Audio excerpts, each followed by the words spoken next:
ಇಲ್ಲ, ಈ ಮೇಲೆ ಗಿಡಗಳು ಇದಾವೆ, ಅದ್ರನ್ನ ಸಾಕಷ್ಟು ಗಿಡ ನೆರಳು, ಅದಕ್ಕೆ ಮಳೆ ಹನೇನೇ ಕೆಳಪ್ ನೋಡಿ. ಎಷ್ಟೊಂದು ಗಾಡಿಗಳು ಇದಾವೆ. ಇಲ್ಲೇ ಪ್ರಸಾದ ಇದ್ದಂಗೆ ಐತೆ.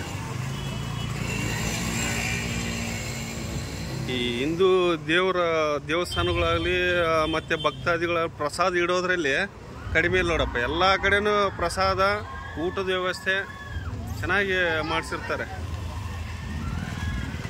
ಶ್ರೀ ಗಜಾನನ ಯುವ ಸೇನೆ, ಶ್ರೀ ಗಜಾನನ ಯುವ ಸೇನಾ.